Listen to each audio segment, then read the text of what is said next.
So your vitamin A deficiency is a very common cause of childhood blindness in developing countries, especially in the low economic group people. Yes, and the cause is etiology. It occurs either due to dietary deficiency of vitamin A or a defective absorption from gut. Yes, it has been long been recognized that vitamin A deficiency does not occur as an isolated problem, but it is almost invariably accompanied by protein energy malnutrition and infectious, especially measles and respiratory tract infections. What are the manifestations of vitamin A deficiency? Let's see the manifestations. A vitamin A deficiency mainly affect epithelial cells of body and organs. Uh, it mainly affect epithelial cells of body and organs. Then let's talk about xerophthalmia. What is this xerophthalmia? Zero means dryness. Dryness in the eye is the main clinical manifestation of vitamin A deficiency. The main clinical manifestation in the body of vitamin A is xerophthalmia. Other manifestations of vitamin deficiency may be associated with include skin keratinization, squamous metaplasia, and alteration in mucosa of respiratory tract. Metaplasia in the mucosa of urinary tract lead to formation of retinal calculi. Alteration in GI mucosa leading to recurrent diarrhea, impaired hemoptysis, hematopoiesis lead to anemia. Slaughter if bone development is decreased, and so is as in the growth rate alteration in the germinal epithelium in males as well as females. Risk of the cancer development in an increase in the lungs, oral cavity, and prostate. So mainly the basically the main manifestation or mainly affect the epithelial cells of the body organ, that is it mainly causes xerophthalmia.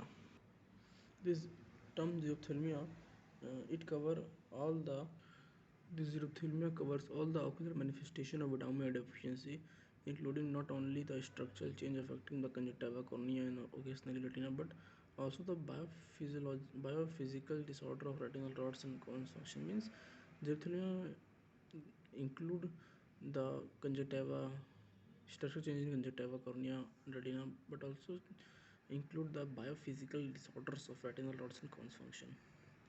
Let's see the pathogenesis of xerophthalmia. How the disease process occurs. First, night blindness. Night blindness occurs due to deficiency of rhodopsins as an eye pigment present in the rod cell retina responsible for the vision in dim light, that is scotopic vision. Rhodopsin is composed of retinol, an active form of vitamin, and opsin, a protein. So in vitamin deficiency, formation of rhodopsin is altered. Yes. Conjunctival and corneal manifestation occur due to deficiency of goblet cells in the hypovitaminosis A. Goblet cells are responsible for the secretions of mucus, and their absence lead to epithelial xerosis. Conjunctival and corneal manifestations in this, there is a deficiency of goblet cell. And the function of goblet cell to secrete mucus. So in the absence of goblet cell, there will be no mucus. So it will lead to epithelial xerosis in the conjunctiva and cornea, and corneal bacterium may grow abundantly in the xerotic conjunctiva. So here we can see the WHO classification for the xerophthalmia. The first stage will be night blindness, then there will be conjunctival xerosis, then there will be bitoid spots, then there will be corneal xerosis, then there will be corneal ulceration of keratomalacia. It will affect less than one third of the corneal surface. Then the corneal ulceration of keratomalacia will affect more than one third of corneal surface. Then there will be corneal scar due to xerophthalmia. Then last is a xerophthalmic fundus. Let's see the clinical features. The first will be the night blindness. It is the earliest symptom in the xerophthalia in children. It has to be elicited by taking detailed history from the guardian relative who is giving him light. And the second stage is, that is X1A, means conjunctival xerosis. Conjunctival xerosis, it consists of one or more patches of dry lustrous. This conjunctival xerosis means there will be xerosis and dryness in the conjunctiva. It consists of one or more patches of dry, lustrous, non-wettable conjunctiva.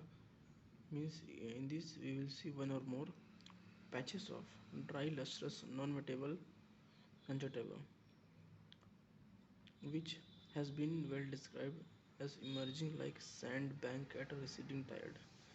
It is described as emerging like sand bank at a receding tide. When the child ceases to cry, emerging like sand bank at racing tide means over the seashore the collection of sand it look like that when the child cry. These patches almost involve the interpalpebral area of the temporal quadrant and often nasal quadrant as well. In more advanced cases, the entire bulbar conjunctiva may be affected. Typical xerosis may be associated with conjunctival thickening, wrinkling, and pigmentation. Here you can see this is a picture of conjunctival xerosis. This portion is the bulbar conjunctiva, and this you can see one or more patches of dry lustrous non-notable conjunctiva. Third stage is the bitote spots. It is an extension of xerotic process seen in stage X1A means conjunctival xerosis, and the bitote spot is raised, silvery white, foamy, triangular. The bitote spot is basically a continuous process after the conjunctival xerosis. This is basically this is a raised silvery white, foamy, triangular patch of keratinized epithelium that is situated in the bulbar conjunctiva in the interpupillary area.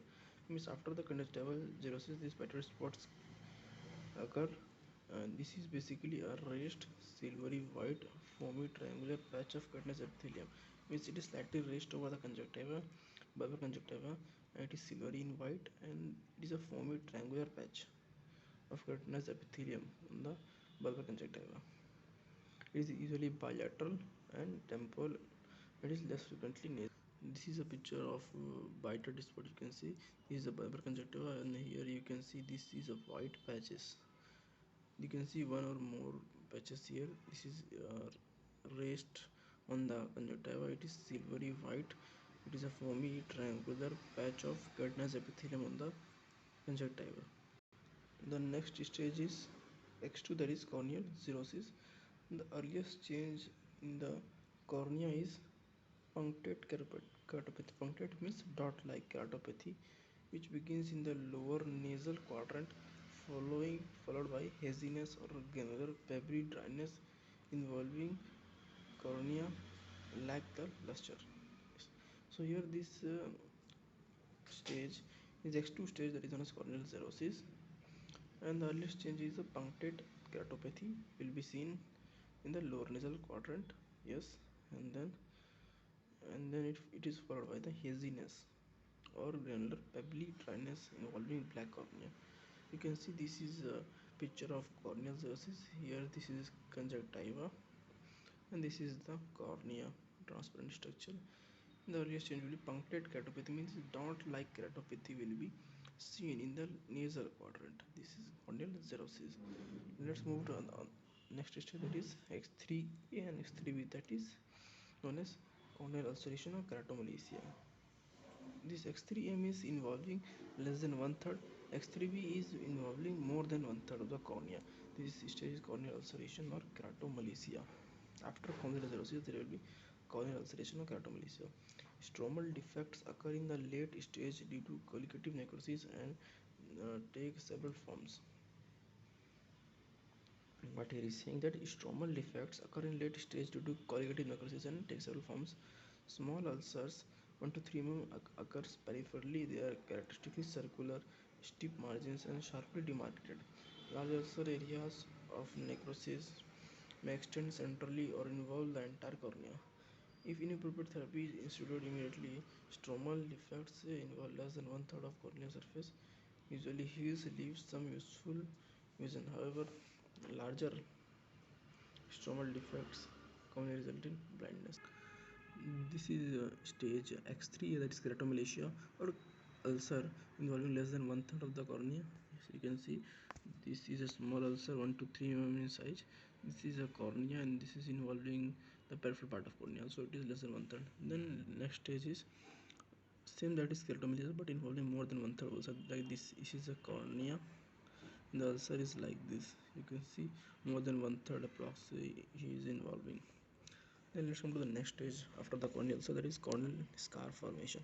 Healing of stromal defects result in the corneal scar of different density and size, which may or may not cover pupillary area. A detailed history is required to ascertain the cause of corneal opacity. Yes, this is corneal ulcer means the healing occur there will be scar formation. There is a xerothermic fundus. It is characterized by typical seed-like raised whitish lesion scattered uniformly over the part of fundus at the level of optic disc. Means after this corneal scar, the stage will come which involve the fundus, and the fundus will be characterized by a typical seed-like raised whitish lesion, seed-like raised whitish lesion, which is scattered uniformly over the part of fundus. Yes, so let's see in the images. This is basically the corneal scar formation. You can see the ulcer heals by scar formation. Then comes the, this is ophthalmic fundus. Ophthalmic fundus is characterized by, it is a characteristically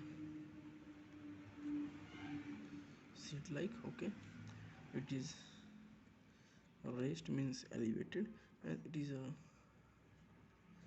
whitish lesion which is scatter uniformly, yes, which is scatter uniformly over the fundus. Okay, you can see this is a picture. You can see seed like small seed like, this is small seed like lesions raised which are whitish and they are scattered uniformly over the fundus. This is the basically features of the vitamin deficiency, that is xerophthalmia. So how do we diagnose this xerophthalmia? So there are two types of diagnosis. There is clinical diagnosis based on signs, symptoms, and based on the laboratory diagnosis. This clinical diagnosis is made from typically symptoms and signs of xerophthalmia and the associated clinical manifestation. And the confirmation of diagnosis is made from the serum retinol level. Yes, it's very important. Serum retinol level, normal level is 1 to 3 micromole per liter, but in vitamin A deficiency it is less than 0.35 micromole. Yes. Now it's the treatment and prophylaxis of vitamin A. Treatment means in this we can give the open therapy for the disease. That is, first is if the patient has a complaint, that is conjunctival xerosis, then we can give artificial tears like 0.7% hydroxypropyl methyl cellulose. You should advise and should be instilled every 3 to 4 hours. But in case of keratomalacia, there is ulcer, there is full-fledged treatment of bacterial causal ulcer should be instituted. Yes, that is, antibiotics should be given as well as those cycloplegics. Then this is a local therapy. Then the vitamin A therapy is, we can give vitamin A by two methods: oral administration or intramuscular injections.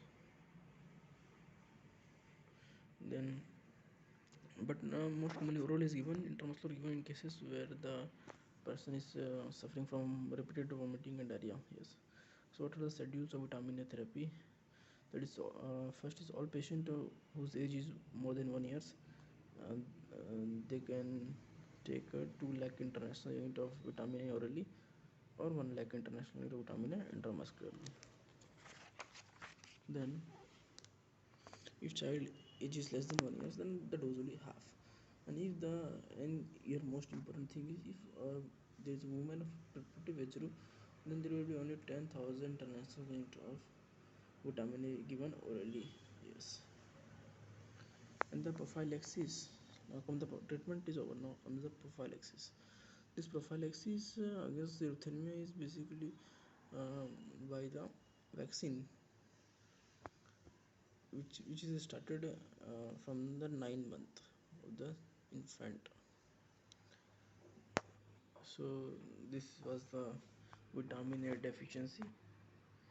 Hope you have understand all the etiology, clinical manifestation, and the diagnostic modalities and the management part. Thank you.